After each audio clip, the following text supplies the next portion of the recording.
Hey guys, it's the Bat. I'm back again with another haul.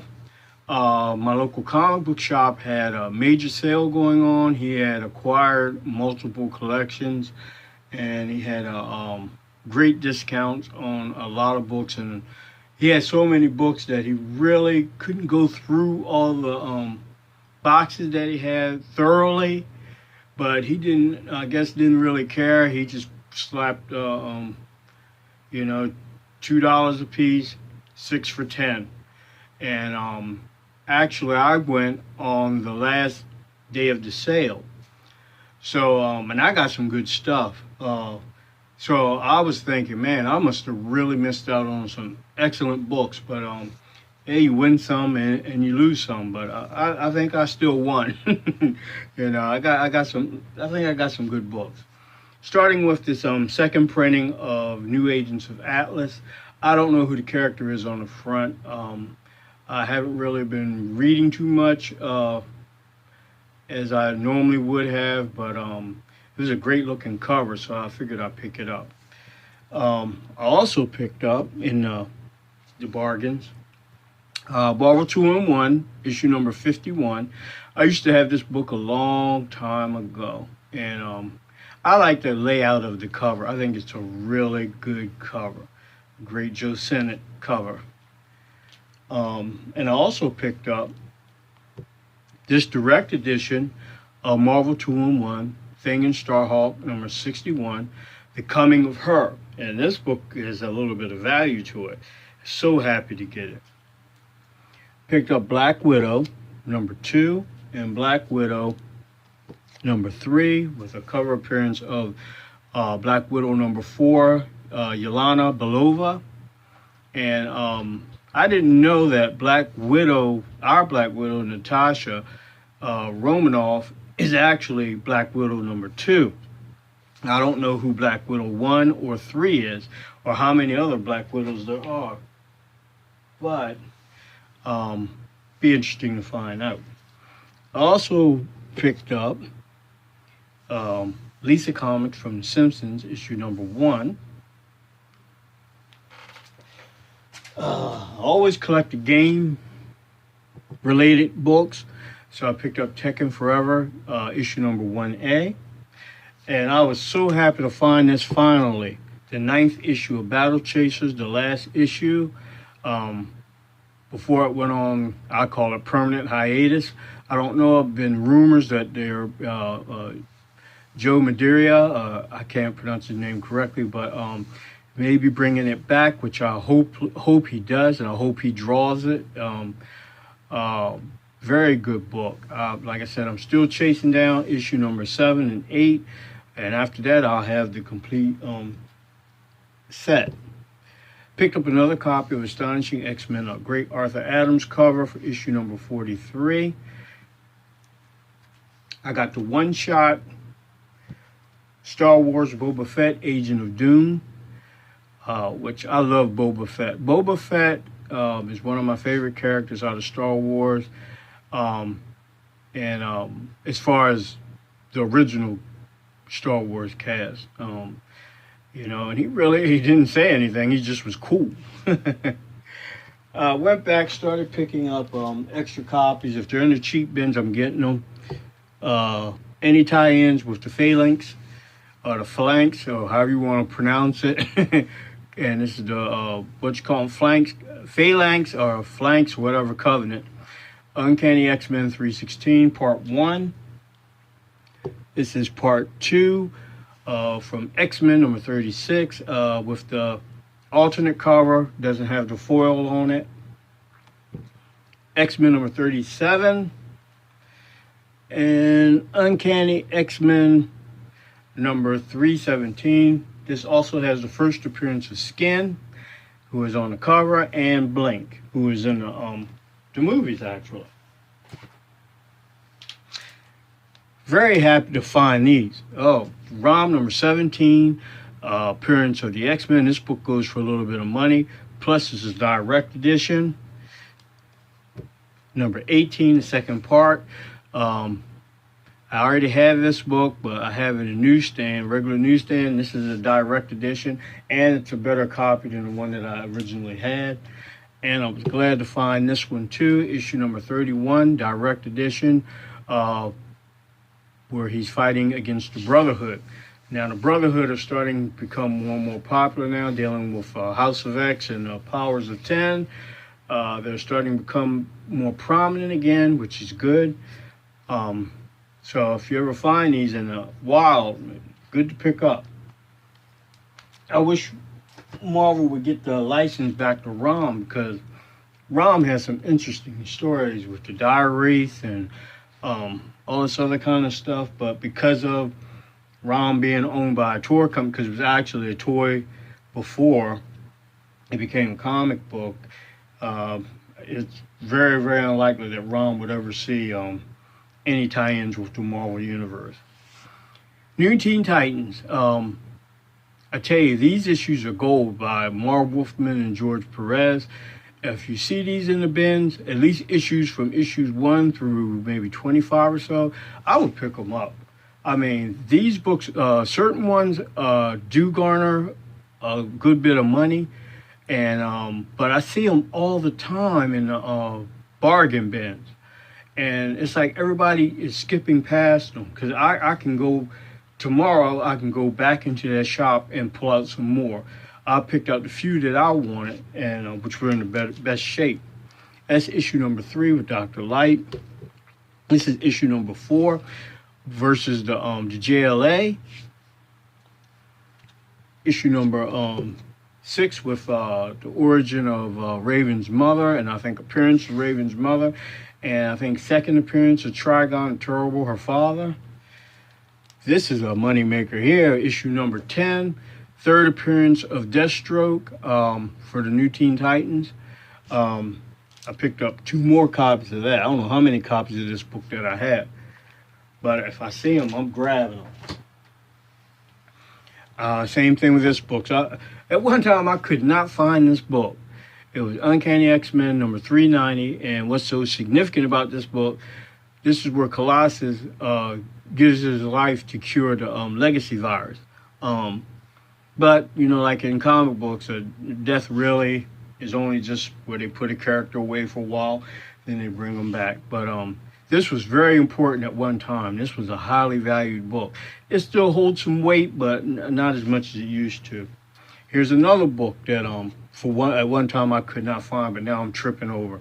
Ghost Rider number 21, first appearance of Michael Balladino, or Badolino. He will become Vengeance. I found 2 more copies of that. I was glad to find this. Wish it was in direct edition, but it's wouldn't be. It's 1978, so it was only newsstand at the time. This is Peter Parker, issue number 22. Enter Moon Knight, early appearance of Moon Knight. Moon Knight is becoming hot now because it's been announced he's getting a television show. Now, they got to be real careful with Moon Knight. Moon Knight has had so many iterations or redones and whatnot. They got to be careful and make sure they do them right, because if not, that show will flop like a stack of pancakes. But I hope for all the Disney TV shows that they do well. King Size Annual Fantastic Four, issue number 14. This is a great direct edition, where Franklin kind of cuts loose a little bit with his mutant powers. I found another copy of Tomb Raider Journeys, issue 1. This is cover 1B by Adam Hughes. That's a beautiful cover. It's almost realistic. Metal-Rog just did a video. I mean, an excellent video. If y'all don't know who Metal-Rog is, everybody knows who Metal-Rog is. He's one of the mainstays in the community now. He talks about other people's contests when they're having them, updates on everybody, and his knowledge on tie-ins with how Marvel copies characters and DC copy, how they copy each other's characters. I mean, it's a joy to watch his videos. And if you haven't watched or subscribed to Metal-Rog, I highly recommend that you look him up. And I tell you, you won't be disappointed. He did a video, just did a video. Actually, I was watching it, and I was like that because I was going to talk about partly what he was talking about. So I'm gonna do I'm gonna tag on to what he was talking about as far as how Superboy and the Legion of Superheroes and the X-Men are almost identical. Well, they're tied into each other. For one thing, X-Men was on the verge of being canceled. They had went from the point with the original X-Men to where they started doing reprints of their previous stories. So at that time, Dave Cockrum and was over doing Superboy and the Legion of Superheroes. I don't know. Metalrog related to that. I don't know if they had a falling out with Dave Cockrum and DC Comics. I don't know. But when he moved over to Marvel, he had a lot of characters that he wanted to put into the Superboy and the Legion of Superheroes. Namely, number one for me was Nightcrawler. He wanted Nightcrawler to become a character for the Legion of Superheroes. But DC didn't like the character as far as from what I recollect. I could be wrong. They didn't like the character. He looked too demonic at that time. So they didn't want to use him. I don't know what happened between then and then, but eventually Cockrum moved over to the X-Men. And at that time, X-Men was on the verge of being canceled, so they gave Dave Cockrum and Len Wein basically an open Willy Wonka ticket to do whatever they wanted, basically with the book, because the book was going to be canceled. So between those two men, they collaborated and made the new X-Men. But if, like, you go to, like I said, go to Metalrog's latest video, and he ties in perfectly how a lot of the characters that weren't used by Superboy and the Legion of Superheroes ended up being characters in Marvel history with the Shi'ar and with the X-Men themselves. Very, very good video. But I picked this book up because this is when I really started getting into comic books. This was my gateway book. They got me basically into comic books. I used to buy a lot of comic books, but when I saw this book and the art in this book, not this particular book, but the series by Cockrum, his art, it amazed me. And I remember the first book, it was Timberwolf, Dead Hero, Live Execution or something like that, with Timberwolf on the front cover with the president of the United Planets. He was under some kind of spell where he was told to kill the president. And I still remember to this day, I got the book, but it's a scene in there where he's flying in the air with the president and he's winging the president around and he throws him. And Superboy and Mon-El are flying after him. And they take Superboy's cape, and Superboy kind of like circles Timberwolf and the president while he's spinning. And Mon-El grabs the bottom of his cape and stretches it around, making a loop around Timberwolf and the president. So when he threw the president went into Superman's cape. But it was just the way it was drawn back then. And today, by today's standards, is really basic. But back in that time, that was superior art. I mean, superior art. So then when he moved over to the X-Men, I followed right along suit. Not immediately, but I did come in later. And I can go on and on about this, but I'm going to cut it short. Now, like I said, I picked this book up. This is a better copy of the one that I had. Superboy and the Legion of Superheroes, issue number 201. And it has in this the first appearance of Molecule Man, Infectious Lass, and Porcupine, Porcupine Boy, or is it Porcupine, whatever they call him, Porcupine Lad, I think.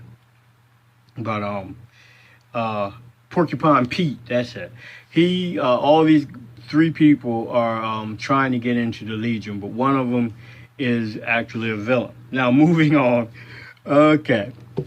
All-Star Comics number 60, I picked that up. Another copy of that. This one is not in all that great a condition, but I'm trying to get all those All-Star Wallywood comics. Very happy to find Spawn number 3, and it's a newsstand, which made it even more so that I was happy to find in the bin. I couldn't believe people were overlooking these, especially this one. Giant-sized creature featuring Werewolf by Night. First appearance of Tigger the Werewoman. I mean, I looked at this, and I mean, the book is in great shape. I mean, great shape. And for 3 days, this book was in those bins, and nobody picked it up. Same thing with this one.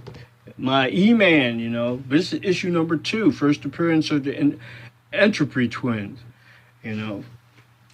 This book, a lot of people don't even know about. This is the special edition X-Men that came out in 1982. And this is actually the first book to recopy Giant Size X-Men number 1. Plus, it has 12 additional pages done by Chris Claremont and Dave Cockrum. So that's what makes it kind of even more special. Not only is it the first reprint of Giant Size X-Men, but it has additional pages to it. And this book can run you like maybe $15 or $20. Here's another book that was in there. I remember there was something about this book that made it worth picking up. I remember that cover. Transformer issue number 5. This is the new, I think this is the appearance of the New Order, but this book is worth some money. Maybe 25 at the highest, maybe 30, I don't know. But this is in great shape. I can't believe this one was overlooked. Now these I picked up differently, but I got them for pretty cheap too. Ghost in the Shell number 4. I was happy to get that. Also picked up number 2. And most definitely I had to get issue number 1, the first American appearance of Major. I was so happy to get that book. And manga seems to be making a resurgence in America again, and this time it's hitting hard. And I'm so glad that I got this book. And my next book, I already got it. I got to go pick it up. Is I ain't even going to tell you. I just have to show it to you when I get it. But that's my haul. That's my video. And I tell you, man, it's hard. I'm supposed to be in semi-retirement, and here I am. I tell you, I just can't let it go. I can't let it go. Especially when I see great stuff for very, very, very cheap prices. I just can't. So, you know. It's comic book addiction, guys. All right, guys. That's all I got to say. Y'all be well. And we'll talk to you later. Goodbye.